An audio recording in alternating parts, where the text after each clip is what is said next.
Hello and welcome to another episode of the AutoTrader Podcast. My name is Wandile Sishi. And I'm George Mienie. And we're back in the studio on a very cold day. Why? Were we not in the studio last time? Well, we skipped 1 week. Yeah, we skipped 1 week. We were here the previous week, but we did skip 1 week, yeah. Okay. And it's getting really cold. I had no power for the last 12 hours. Yeah, no, it's getting hectic.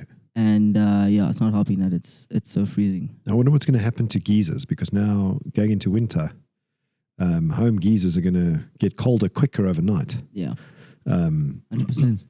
Already my swimming pool has gone from, in the last week, gone from the mid-20s, 22, 24 degrees Celsius. Yeah. This morning it was at 18. Yeah, it's getting really cold. It's getting really cold right now. Winter's definitely here. It's not coming anymore. So yeah, I should have worn a jacket. I don't know why I'm trying to be a hero. Did you watch Miami? I did watch Miami. And we're not talking about Miami Vice. We're not talking about Miami. We're talking about the Miami Grand Prix. You know what struck me about that race? Outside of the glitz and the glam and that's what I want to talk about. Before the race was the American pizzazz. Yeah, they take it too far. Frickin' hell. I mean, the way they introduced the drivers I thought was cheesy. Yeah. Every year they're trying to one-up the previous year. And we're not even in Las Vegas yet. I mean, this is just Miami. So if Las Vegas is going to be, you can imagine it's going to be, all the bells and whistles that the Americans yeah. And then the some of the celebrities on the track, they just think they're the coolest guys in the world. They think they're the flipping it.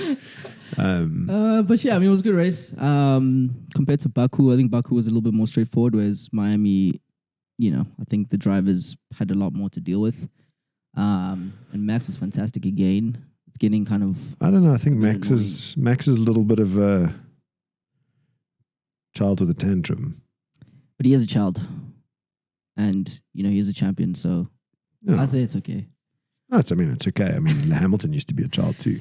Exactly. Grown up. See, you know what I'm surprised at, and not surprised at. I'm proud of him for, and Hamilton's not complaining about not winning. Hard to complain when you kind of at the back. I think he's done everything he can do. The team is trying their best. And I don't mean winning as in winning the race. I mean, Russell's even against his teammates. Russell's kicking his tush. 100%. A little bit. So, and he's not even complaining about that. So I reckon when he finds his groove, he'll be back. I hope so. Alonso's doing well. So there's your man. He's doing his thing. And Ferrari, you can see they're still struggling a little bit there. How's Leclerc's crash? I wasn't even shocked. But you know what? One of the commentators said, Leclerc is either full tilt, on the edge, or off the edge. My problem with Leclerc is that he can only do it for a lap at a time. He's not consistent in terms of, like, when you look at Max, for instance, he's just brilliant through it. Like, his focus is razor sharp. Doesn't make mistakes. Yeah. And that's a big difference. But, race number 5, let's see what happens the rest of the year. I think we're going to see track. a lot more changes. Where are we going the next track? Let me check. Next track is Monaco, I think. I watched this weekend was also the Formula E at Monaco. Yeah, just at the same time. Monaco is Emilia. So yeah, a few more races. I think a few more races and we'll see some changes. But yeah, Samoa Hill Climb also happened this past weekend. So lots of motorsport. It's been a good week, honestly. Moving on, George, what are you talking about today? Well, retail price transparency, apparently. Yes. So I know this is a topic that you are super passionate about. Well, I don't know about passionate about, but transparency in general in terms of vehicle purchasing. Yeah. Or car buying, should I say, or even car selling is the way the world's going. So, more and more, we've always said that the one thing the internet brings is transparency of car buying and selling. The more transparent the car seller is, the better chance they have to actually move that piece of metal. Let's take a step back. So before, when people wanted to buy or sell a vehicle, in terms of let's do buying and then let's do selling. When somebody wanted to buy a car before, or let's do selling actually first. If somebody wanted to sell their car and they wanted to find out what's the value of the vehicle, how did they do it before? It was kind of this process of looking at everywhere else and making a judgment based off of my car's similar to this one, then I should be getting around this much. Well, historically you had two ways, right? Before we started introducing retail valuations, you had two methods. One, retail and trade book values. Yeah. That was one of the ways. If you could get your hands on those. Mostly dealerships had that, but consumers, for the most part, a private seller, for instance. Yes, wouldn't have known. You'd have to have a friendly dealer, somebody that could tell you, and you're probably not too difficult to find out, but you could find out those retail and trade. The problem with those prices or that data was that it was lagging. Nothing wrong with the data in and of itself, but it was lagging. It was a lagging indicator.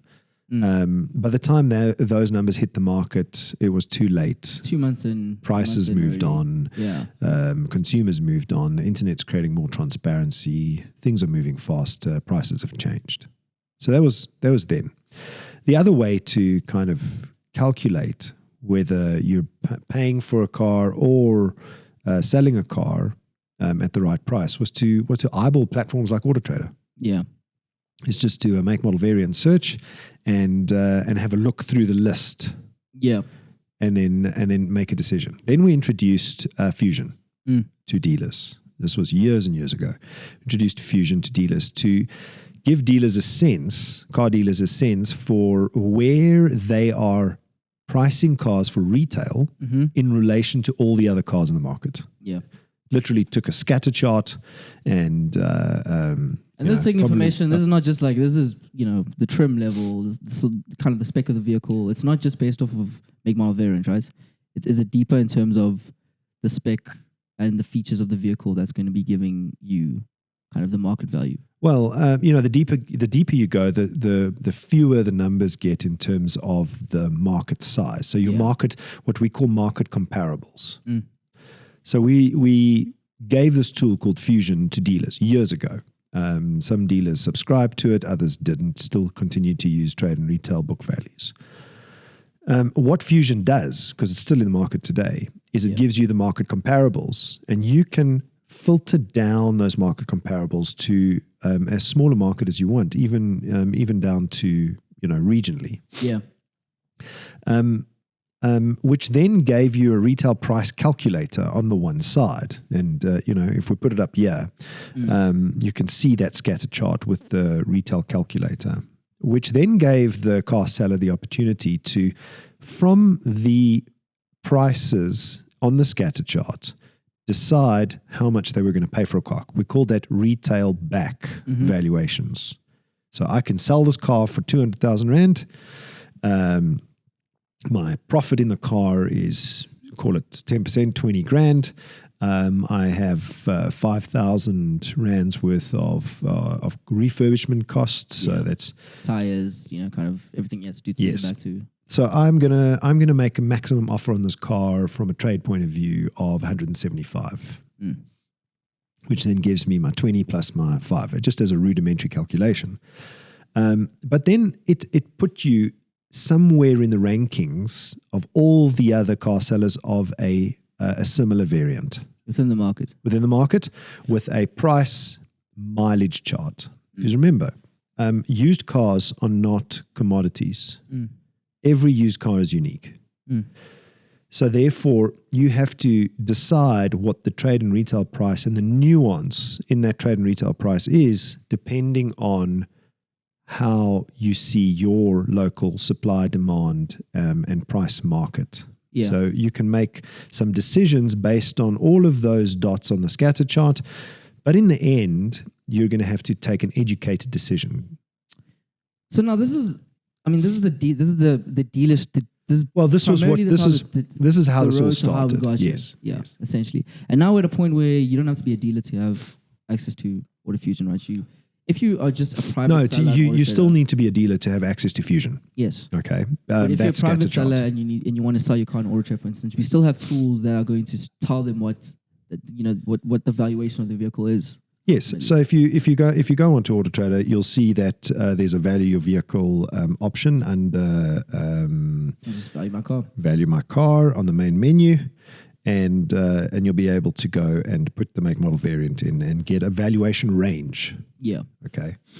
Why is this important though? Why is price transparency important? Obviously, we've spoken to the fact that the internet has made the consumer a little bit more knowledgeable in terms of what they should be paying for a vehicle ultimately.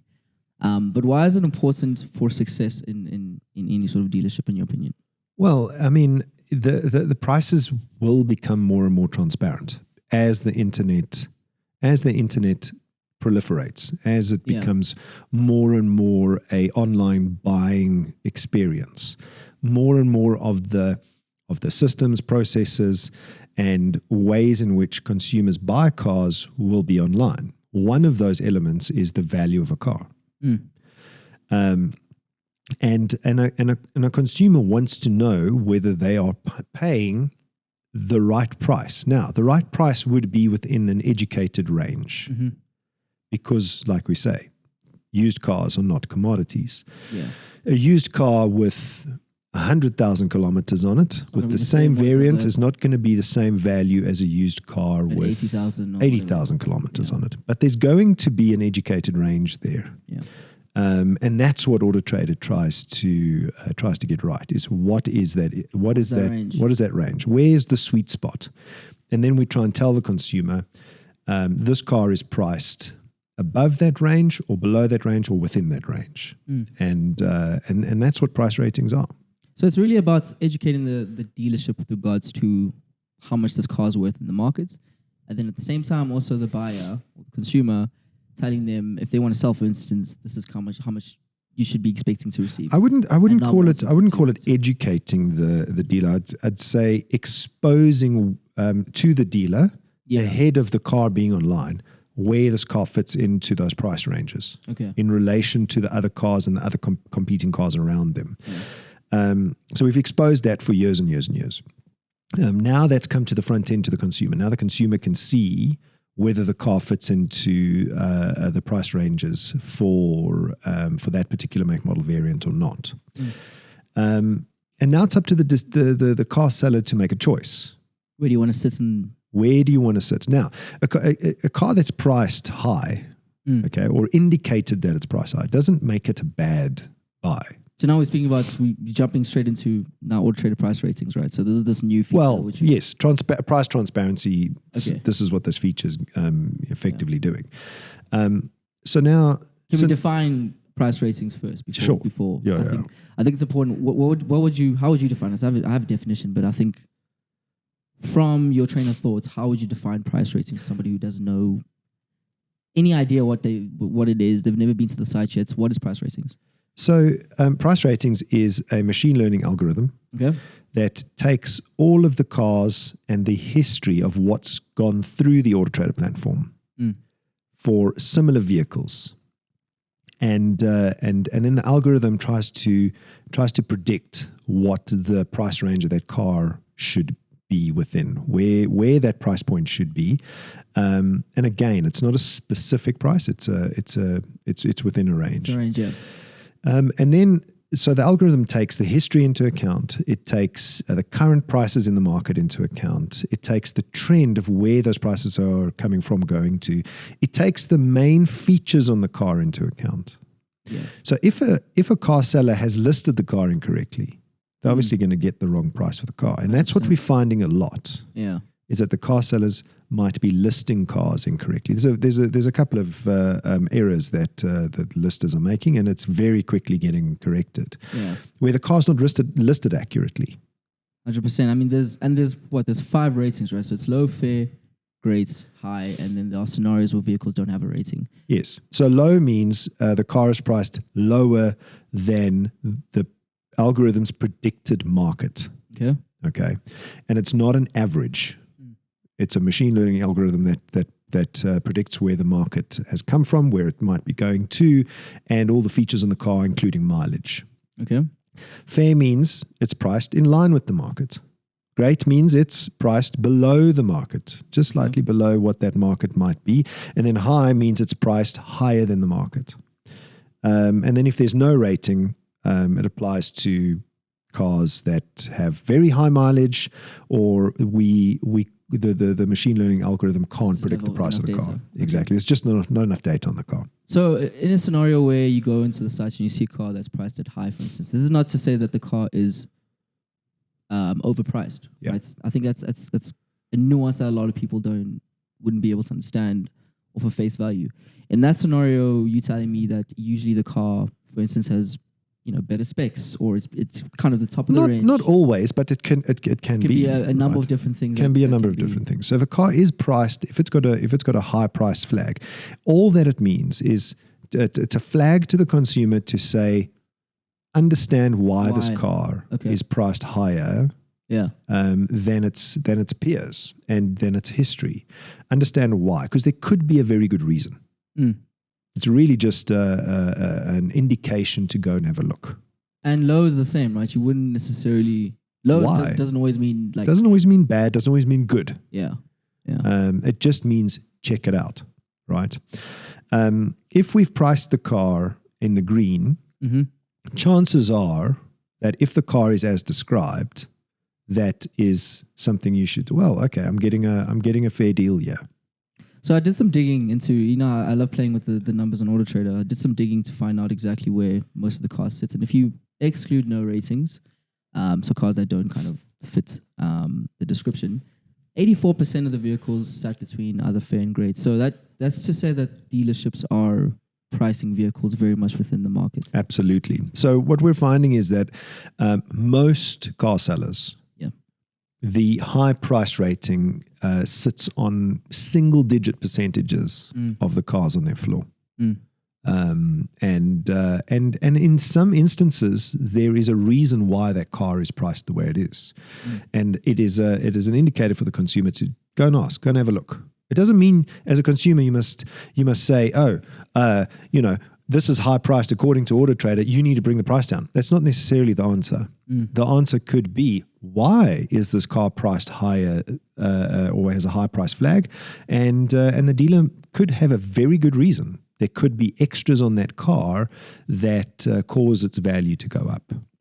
Okay, that's really good to know. I mean, we did, I think it was 2 episodes ago, we spoke about the price of cars going up. But this kind of proves the point that it's not necessarily the car prices are going up, it's just the market as a whole is actually quite balanced in terms of where the pricing of the vehicles are. Well, I mean, when you've got scale in volumes, the whole market moves in ebbs and flows. Different makes, models, and variants will ebb and flow inside that as well. But I mean, on average, we're seeing car prices come down.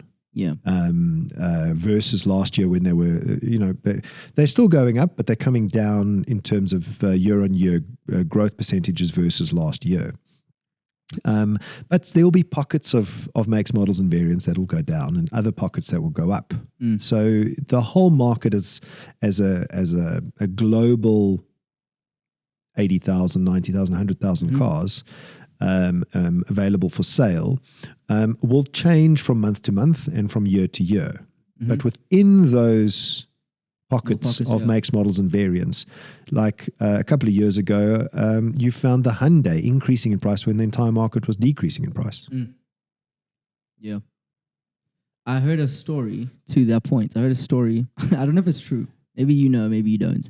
That there was a dealer that kind of saw I think his cars were priced a little bit higher, and he decided to take down meet the markets exactly where they are, and he was able to essentially sell out all of the vehicles as a result of learning all this information, and essentially meeting the market where the market was. Well, we call that the principle of velocity, right? So how velocity works is, if I can sell 2 cars with a profit of 10,000 Rand each, that's better than selling 1 car with a profit of 15. For sure. So that principle of velocity means if I can turn more, I make more absolute profit, even although my margin may be less on each of the vehicle, car. But as a whole, my profitability is you're selling a lot more. So that's a principle of velocity. And that's what this dealer, this particular car dealer did. He met the market, I like the way you put that. He met the market where it was. And he managed to move most of those vehicles where he met the market. And as a matter of fact, his performance on AutoTrader went up. As a result of this. as a result of price ratings. So these aren't just whispers. This is a true story. This really happened. Yep. Yep.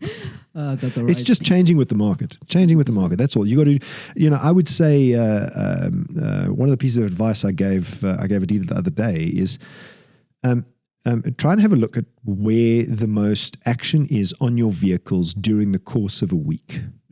Okay. And just before that spike in activity in search on your vehicles on AutoTrader, go and review your pricing the day before and see whether you are market related. You might be able to move some cars as a result of changing prices. And that's the principle that I think a lot of car sellers failed to do over the years, and that is consistently change prices.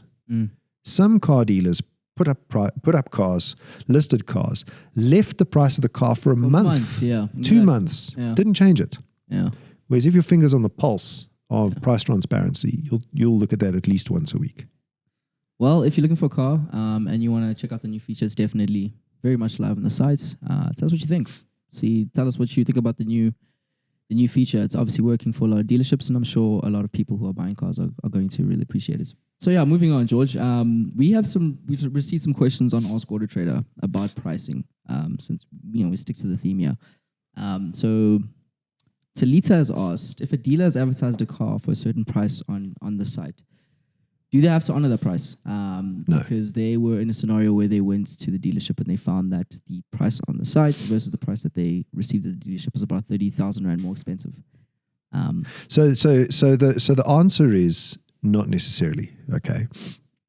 Appreciate the fact that you might experience that or come across that, but look at what I just said. If I was a dealership, keeping my finger on the price pulse means changing the prices of all my cars once a week. Price to market, that's what we call it. So to get velocity in vehicle turnover, you've got a price to market. Okay, it's almost like the stock trading principle. There's a stock trading principle called mark to market. If you're a stock trader, you price your vehicles to market and you do it regularly. And I'm saying once a week, that's what I would do. Okay, price to market once a week. Now, does price to market once a week mean that you're always adjusting your price down as a car seller? No, it could also be going up. Why could it be going up? Because demand is going up. Look at the Hyundai Tucson example. If I see demand going up on a Hyundai Tucson and supply coming down, and I've got a Hyundai Tucson on my floor, and I see, hold on a second, prices are rising for this car, I'm going to push the price up. For sure. That's called market economics. For sure. Economics 101. So unfortunately, Talita, you are going to find a scenario, especially now in today's world. You have the benefit of price transparency, but so does the car seller. It's not only the consumer that has the benefit of the price transparency now. That's what transparency is, right? So everybody's got access to it. Exactly. So the dealer's got even more access than the consumer has. The consumer has the price flag, yes, but the dealer's got access to the data points of every other car that is comparable in the market. So in this particular scenario, sorry, Talita, but you might have come across a scenario where the dealer's advertised a certain price. You've gone into the dealership and he has just marked the car up for whatever reason. So that's a dynamic market. It's constantly moving. So there are no laws with regards to an advertised price being the price that you have to honor as a seller. It's a good question. I think there was there's some theories around, like retail stores advertised on the shelf. Stores. I've been in a scenario where I saw a price for a TV and I went to go inquire about it. This scenario, they did make a mistake, to be fair, and they got in trouble for it, but they had to essentially honor that advertised price. Yeah, I would check on that. I mean, I don't know what the laws are around it, but there could be errors. It could be a case that they've changed the price. There could be a whole bunch of scenarios. I'm not defending either one. For sure. You're saying it depends. Really. It depends. What is the scenario in that particular case? 100%. You know, if they're trying to mislead the consumer, well, that's a different story. Completely. You know, that's just unethical. But if it's part of the market dynamics of it's not always possible to change everything all at the same time. You know, you might change the sticker price on the car. You do that on your floor. Then it has to go through a process, and somebody in the background needs to go and change it online, et cetera, et cetera. And you know, so those dynamics could be there. 100%. Prices of cars are going to change even more now with price ratings on a more regular basis. And it doesn't mean, Mr. Consumer, that the prices are always going to go down. They might go up. I think it's important to just call the dealer, and you know, if it's advertised this price, see if it's still the case with them. Well, just you know, I would encourage dealers to just be transparent about it. You know, average prices are going up. Inquiries on this car has gone up. I've put the price up. Sorry, I haven't put it up online yet. These are the reasons. As long as you're not trying to mislead the consumer or try and do anybody in. Okay. Last question. I think we're out of time. Okay, so Angus asks, does the price I see include VAT on site? Well, the short answer is yes. Okay. It's the same as prices you see on the retail shelves. It always includes VAT. The only place that it might not include VAT is on our commercial platform. But then it's indicated as such. As such, okay. 100%. That's pretty much all I have time for today. But thank you so much for joining me, George. And thank you guys for watching. Go Alonso. Let's go Hamilton, please. I beg you.